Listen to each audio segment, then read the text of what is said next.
Some of the cards hit close to home, such as the one of the middle-aged Caucasian who almost died trying to ride a skateboard.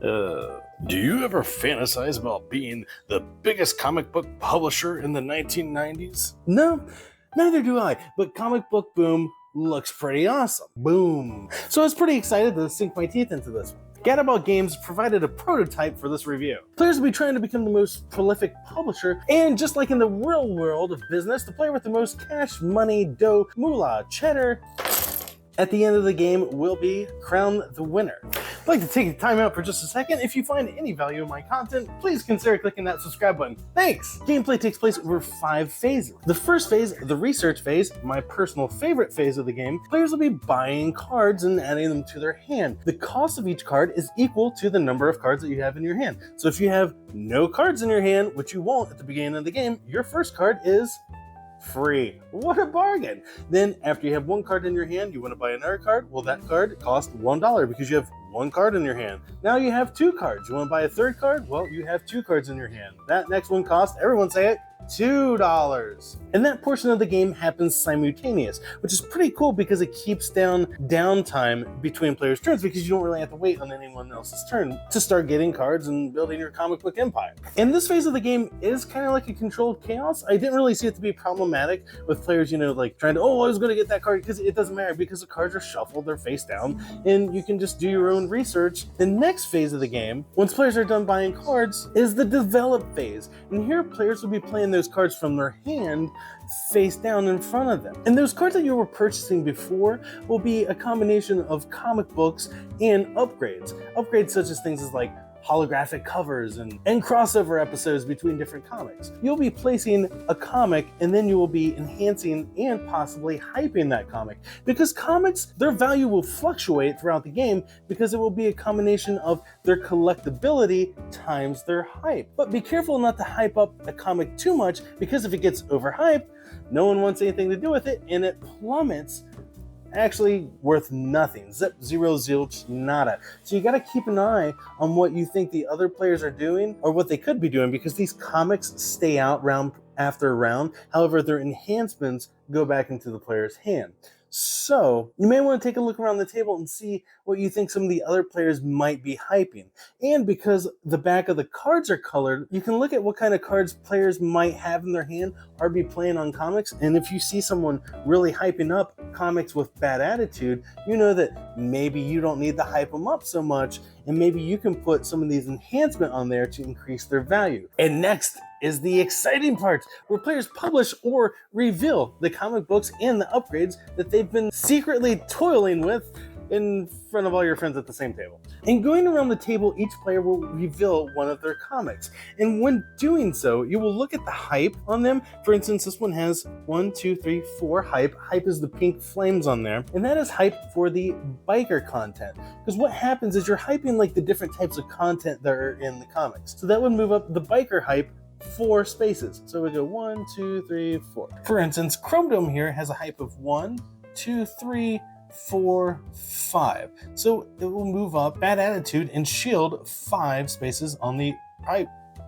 Players will calculate the value of each one of their comics. You will score points equal to their readership times collectibility.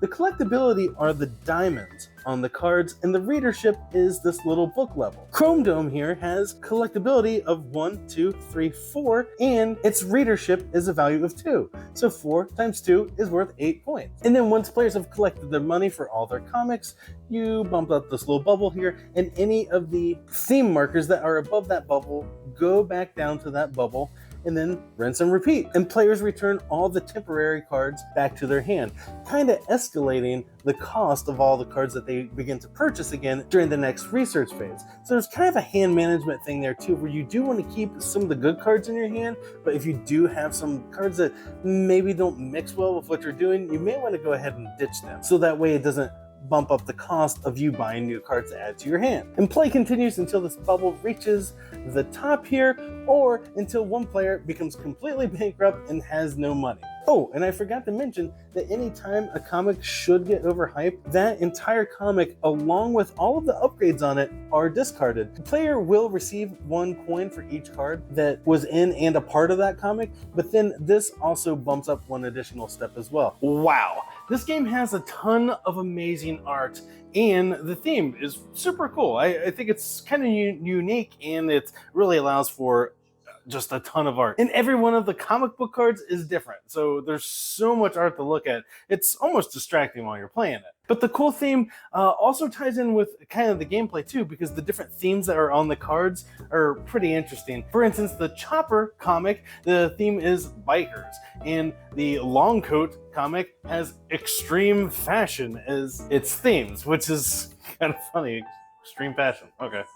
It's fairly easy to teach, and I like how when you're buying the cards, everyone does it simultaneously, so it really speeds the game along. However, I will say though, even though that portion of the game is fast, the game does feel a touch long because it kind of feels like more like a filler type game, and it seems a little longer than I wish it was. And the game does have kind of a weird arc to where like it seems like the game's going to take forever, and then all of a sudden, you know, people's comics start getting overhyped as that bubble keeps moving up and up and up, and then next thing you know, before you're ready, the game is over. But where the game, I think, starts to feel kind of like it drags just a little bit is when you are adjusting the themes on the hype track, because you really have to go around each player by player, adjusting it for each one of their comics. So you got to look at their comic and be like, oh, it has 1, 2, 3 hype. Oh, but you did have this amount of collectability, so that actually moves it up to 2 more hype.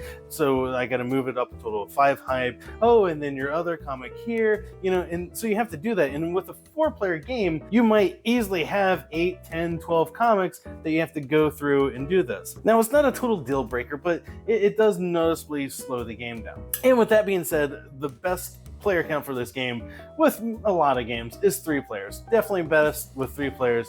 4 players, in my opinion, is just a little too much, and it's kind of hard to look and keep an eye on the other players, because what you do want to do in this game is you want to watch the themes of the comics that the other players are playing, because at the end of a round, the upgrades that were on the comics go back into the player's hands. However, the comics themselves stay out, so you can see what some of the themes are that the players already have out there. With so-and-so is, really hyping up some bad attitude comics, then maybe my bad attitude comic, maybe I won't hype it up as much. And you're kind of watching like the different colored backs of the cards, to see if players are pumping a lot of hype or collectibility upgrades on them. So, it really plays best at 3.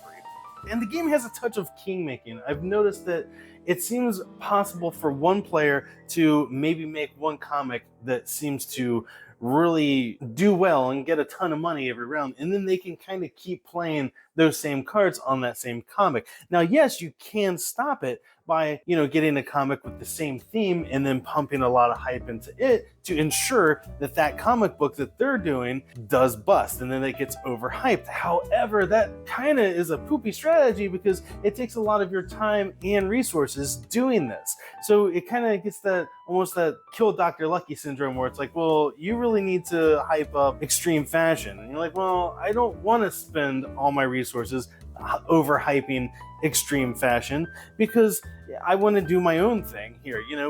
We got bad attitude comics we got to publish and pimp out. So that I found to be somewhat not ideal, not a deal breaker. But despite that, I did enjoy my plays of this game. Players just grabbing their cards, kind of doing their own thing, but then everyone gets together and then see how the hype goes. And the hype's kind of funny too, because when you are raising those tracks, yes, that part of the game does kind of slow down. But I guess on the other hand, it is kind of interesting because it's weird, because it's almost like you're holding hands with the enemy, yet you're playing a push your luck game where you're watching these tokens move up a track, and both of you possibly don't want it to overhype. So someone flips over and you count up the hype on one of their comics, and you're like, oh no, that's going to cause us to overhype. And it's just kind of fun to watch. So while this game might not be for everyone, I did enjoy my plays of it, and I really enjoy the art and the theme on this one, giving this one 3 out of 5 beard strokes. Now click on this video here because YouTube wants you to watch another one of my videos.